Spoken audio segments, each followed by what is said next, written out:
Right now, there is a kid finishing parents' evening in a heated discussion with his mother, saying, why does he have to study subjects he will never ever use in his life?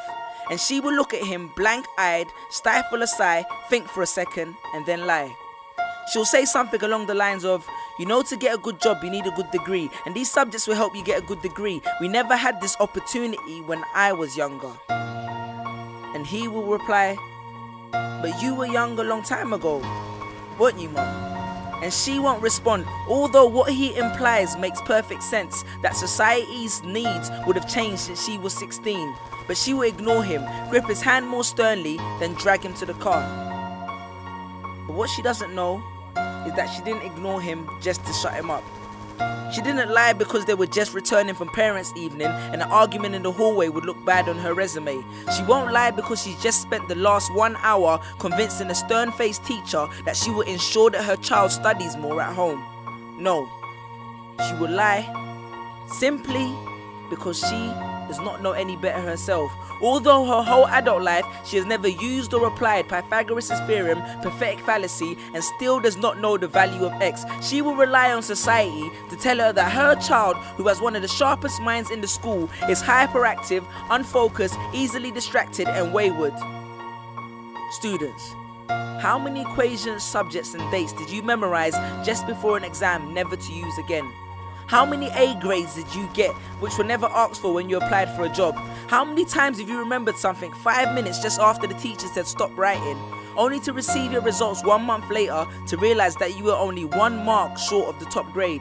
Does that mean remembering 5 minutes earlier would have made you more qualified for a particular job? Well, on the application form it would have. We all have different abilities, thought processes, experiences, and genes. So why is a class full of individuals tested by the same means? So does that mean Sherelle thinks she's dumb because she couldn't do a couple of sums? And if this issue is not addressed properly, it then becomes a self-fulfilling prophecy. Then every school has the audacity to have a policy on equality. The irony. Exams are society's methods of telling you what you're worth. But you can't let society tell you what you are, because it's the same society that tells you that abortion is wrong but then looks down on teenage parents. The same society that sells products to promote natural hair, looks and smooth complexion, with the model on the box half photoshopped and has fake lashes and hair extensions, with pastors that preach charity but own private jets, imams that preach against greed but are all fat, parents that say they want educated kids but constantly marvel at how rich Richard Branson is, governments that preach peace but endorse wars, that say they believe so much in the importance of higher education and further learning, then why increase tuition fees every single year? I believe Miss Jefferson when she took me into the office and said that my exams would be imperative to my success, because we was taught to always follow when Miss Jefferson led. But then I took Jefferson out of the equation and learned to think for myself. I realized we was taught to always follow when Miss led. The irony. Test us with tests, but the finals are never final, because they never prepare us for the biggest test, which is survival.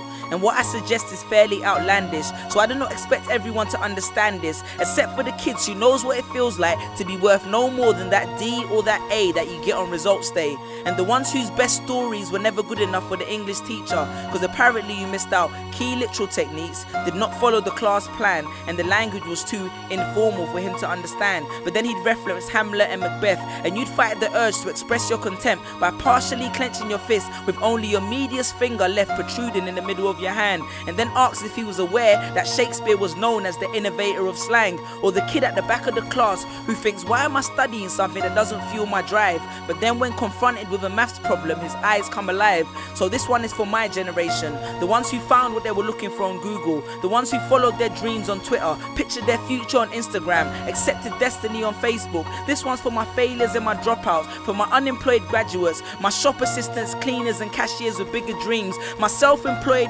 entrepreneurs, my world changers and my dream chasers, because the purpose of why I hate school but love education was not to initiate a worldwide debate, but to let them know that whether 72 or 88, 44 or 68, we will not let exam results decide our fate. Peace.